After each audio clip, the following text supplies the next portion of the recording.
je suis la directrice d'une SBL d'une trentaine de personnes qui s'appelle Praxis.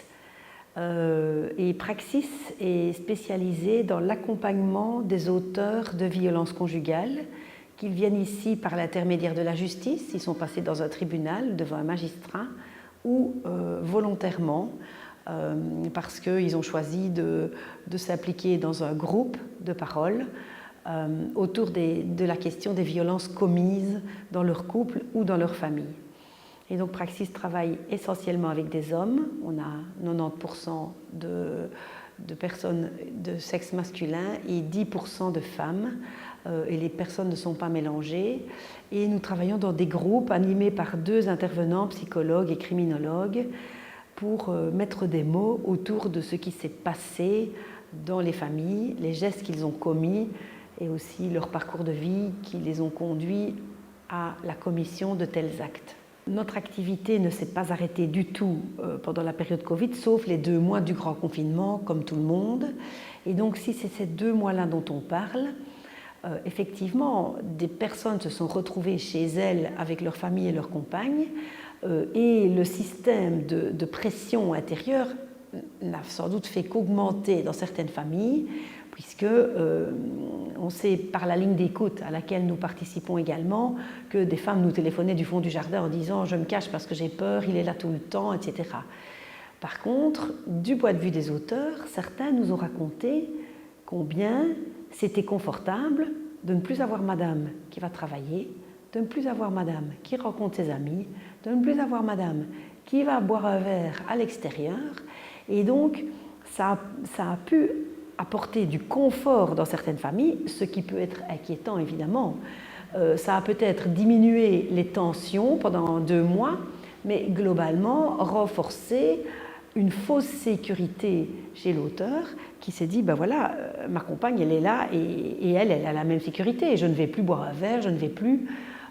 voilà. Et donc, de notre point de vue, nous pensons qu'il y a eu des situations extrêmement compliquées, mais il y a aussi eu, et vous serez peut-être étonnés de l'entendre, du positif parce que certains ont redécouvert la difficulté de vivre avec des enfants au quotidien, ce que c'était de s'occuper de ces enfants, de les voir, et donc certains en ont vraiment forgé un regard différent sur leur famille.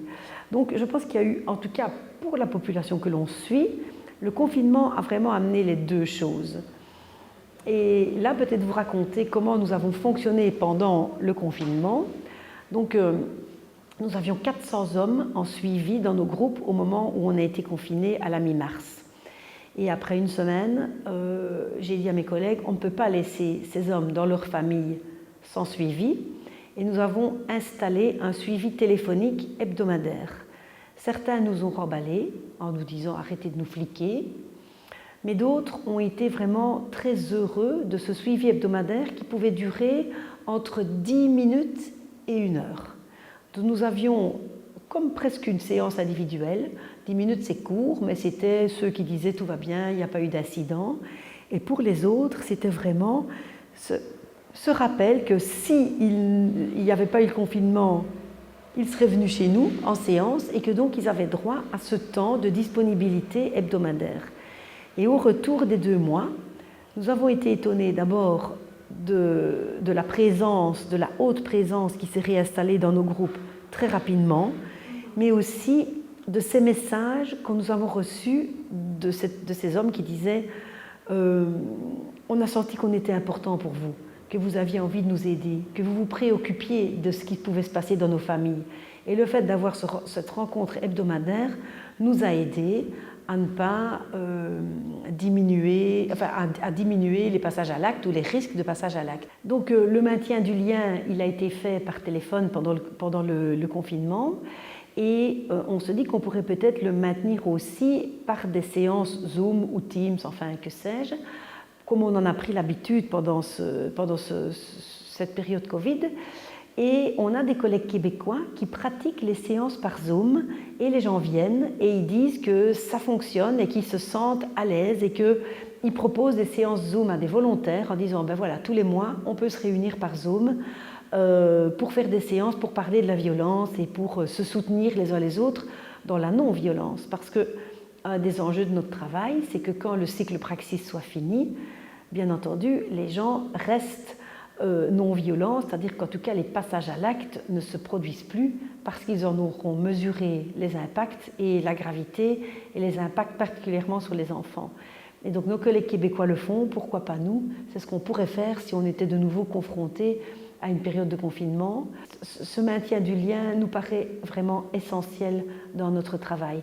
Le créer, le soutenir, tout en ayant le courage de confronter et de dire aux personnes ce que vous faites, ça ne va pas, ça a un impact, c'est inacceptable. Le travail de Praxis se situe vraiment sur un fil entre le soutien et la confrontation. Et on est tout le temps en train de combiner les deux, parce que si on ne fait que du soutien, alors il n'y a pas de remise en question. Si on dit vous avez vécu des choses très difficiles et maintenant vous commettez de la violence, mon Dieu c'est terrible pour vous, ou bien si on ne fait que de la confrontation, on ne peut pas créer le lien. Et donc l'art de notre travail, c'est de mélanger les deux pour que les gens avancent et acceptent la remise en question et le regard des autres et des intervenants sur la violence qu'ils exercent. Quelque chose qui a été difficile, c'est dès qu'on a pu revenir, c'est de travailler pendant des mois et des mois avec des masques, avec des gestes barrières, avec des participants auxquels on ne serrait plus la main, avec des gels hydroalcooliques, avec des outils qu'on a dû abandonner parce qu'on les manipulait, donc un journal, des bics, etc. Et donc, ça a été pour certains, et c'est se priver d'une source importante d'information qui est le non-verbal. Parce que quand on fait un récit de violence dans un groupe, les autres réagissent non-verbalement. Et quand on est masqué, c'est vraiment différent. Et donc nous avons travaillé quand même pendant plus d'1 an avec des masques chez les intervenants et chez les usagers. Et ça, c'est possible, mais c'est difficile. Mais si nous préférions travailler avec masque que d'arrêter l'ensemble de notre accompagnement pendant aussi longtemps. Nous avons créé des distances aussi, nous avons réduit le nombre de personnes dans les groupes. Donc on travaille d'habitude avec des groupes de 9 à 10 personnes et nous sommes descendus à des groupes de 7, 8 personnes, mais enfin c'était plutôt 6, 7 personnes pour pouvoir avoir des distances suffisantes et que les intervenants se sentent à l'aise. On a eu beaucoup d'absentéisme aussi, beaucoup de personnes qui ne venaient pas à cause du Covid. Donc ça a quand même lourdement impacté les dynamiques de groupe et aussi la fatigue des intervenants. Mais à refaire, d'ailleurs je viens déjà de dire, peut-être qu'on devra recommencer avec les masques puisque apparemment l'épidémie repart de plus belle. Entre ne pas le faire et le faire avec masque, je suis persuadée qu'il faut le faire avec masque. Et est-ce qu'un jour on remplacera nos groupes par des groupes en distanciel ou en virtuel avec des systèmes comme Zoom ou voilà? Je pense que non. Je pense que notre travail exige le présentiel, exige le côte à côte, exige la prise en compte du non-verbal des gens, des émotions qui passent sur les visages ou qui ne passent pas, et de pouvoir aller cueillir tout ça et en faire quelque chose dans notre travail de responsabilisation. Donc, si un jour on nous imposait des méthodes comme ça, je pense que ce serait quelque part la fin du travail avec les auteurs. Ça ne suffirait vraiment pas pour faire le travail que nous pensons devoir faire. Notre public, globalement, vous savez, la violence est un processus qui isole. C'est un processus qui s'exerce dans l'intimité d'un couple ou d'une famille et souvent qui est très caché pour le monde extérieur, ou peut-être pour le premier cercle, ça se sait, mais dans le monde extérieur, c'est caché. Et je dirais que la vision que j'ai de notre public, c'est que globalement, les liens sociaux sont souvent abîmés déjà bien avant la période Covid, ou sont particuliers, et donc ce n'est pas un public qui fréquente toujours facilement les lieux culturels, les lieux sociaux, les médiathèques, les ludothèques, enfin tous des endroits où on peut être avec d'autres personnes, soit autour des enfants, soit en famille. Et donc je dirais qu'un des objectifs de notre travail, c'est d'essayer effectivement que les couples et les familles retrouvent des lieux de socialisation, de plaisir ensemble, etc. Et donc pendant cette période, c'était compliqué, bien sûr, mais je dirais que c'est un travail qui a commencé avant la période Covid et qui se poursuivra bien après. parce que notre public est un public globalement de personnes isolées. Je pense qu'on retrouve la même chose aussi du côté des victimes de violences conjugales.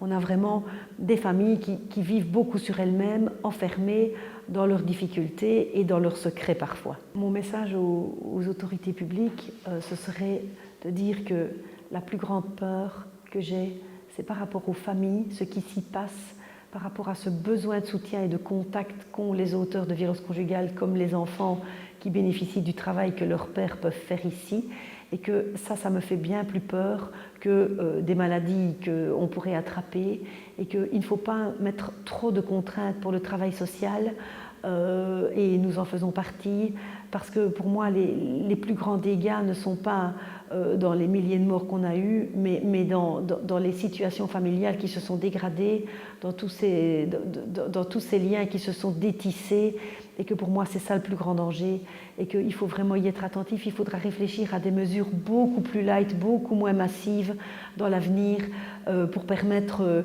que ce lien social soignant puisse, que ce soit dans le culturel ou dans nos groupes, puisse se préserver et continuer à exister. C'est vraiment ça que je voudrais dire à nos autorités. La santé mentale fait partie intégrante de la santé. Je pense que quand on a eu cette première vague, on a été vraiment paniqué parce qu'on ne savait pas. Et aujourd'hui, comme on connaît les conséquences de ce qui s'est passé et qu'on en mesure encore aujourd'hui un certain nombre, je pense qu'il ne faudra plus gérer les crises suivantes de la même manière.